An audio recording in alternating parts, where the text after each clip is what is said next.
Guys, it's time for me to answer जो आपके सवाल हैं उन सभी का बहुत अच्छे से जवाब देने के लिए and always enjoy this segment because बात करके काफी अच्छा लगता है and you know always the questions are sometimes like a bouncer जो मुझे लगता है ओह रियली लेट्स सी इस हफ्ते क्या सवाल हैं and I am gonna answer all of them in this segment ask TG. Sir budget phone की लाइफ कितनी होती है? उससे 5-6 साल चला सकते हैं? Depends to be honest any phone for the matter, आपका बजट फोन हो या आपका लेटेस्ट आईफोन हो, really depends on the kind of user you are कि आप क्या अपने फोन के साथ 5 साल तक एक अच्छा बॉन्ड मेंटेन कर सकते हैं या नहीं। Now that being said, problem comes because these electronics, the way they are designed, considering batteries जो होती हैं उनकी लाइफ ऑलमोस्ट 2-3 साल तक होती है, बाद में you would want to replace them या फिर आपका बैकअप बहुत खराब हो जाएगा। At the same time the software support is very bad in terms of the budget smartphones, जहाँ पे you might not get the latest version of Android. 5 साल बाद अगर आप बात करो तो maybe the apps get super heavy in terms of you know their requirements, तो शायद आपका फ़ोन उनको सपोर्ट ना करे। But then again I have seen people जो एक फ़ोन को 5-6-7 साल तक यूज़ करते हैं, then I have seen people जिनको शायद एक फ़ोन लेने के 6 महीने बाद लगता है कि फ़ोन बहुत स्लो हो गया है और अब नया फ़ोन लेना है। तो it all depends on the kind of user you are.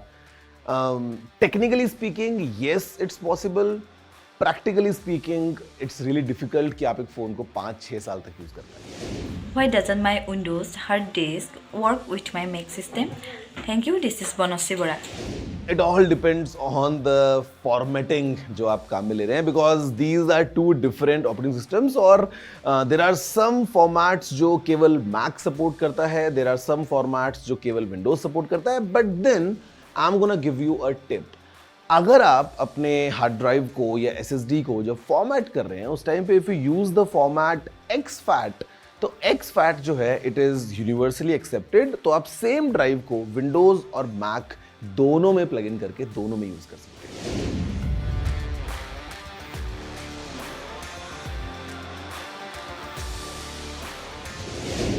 C dash cams are essential to be honest अगर हम आज की डेट की बात करते हैं, because of you know how you know on a daily basis accidents always come up as a surprise. तो just to make sure again in case of theft as well, आपका अगर गाड़ी में कैमरा लगा है तो you know it's useful sometimes and you might use it as an evidence या और रीजंस की वजह से। And eight the same time जैसे आप आगे डैश कैम यूज कर रहे हैं, अगर आपने पीछे भी लगाया है, it's again you know doing the same purpose, solving the same requirements, तो ये होना मस्ट है। अगर आप लगा सकते हैं, if you can afford a car you can always afford a dash cam as well, और maybe a pair of dash cams जो एक आगे और पीछे दोनों तरफ आपने लगाया है। तो it is very essential. Eight the same time me recommending you, I would say you know just do a quick Google search because there are many brands, हर एक की अलग अलग you know set of specs हैं। maybe you'd want a dash cam जो 3 घंटे का backup रखता है, या maybe you'd want a dash cam जिसको आप रिमोटली अपने फ़ोन पे व्यू कर सकते हैं while your car is parked. So different cams with different features available depending on your budget. Just do a quick Google search and you know you will get your answer. Namaste Guruji, I have recently purchased an EV. How can I make sure that my battery lasts longer in the summer heat? बहुत easy आपको जवाब देता हूँ। Don't push your car too much to the limits. Drive in a moderate speed. If your car has an eco mode तो आप उसको use कर सकते हैं। Keep your battery levels between 20 and 80%. आप ये 3 चीज़ें करेंगे so you will get the best backup in any case, be it the extreme summers or extreme winters. तो that's the answer.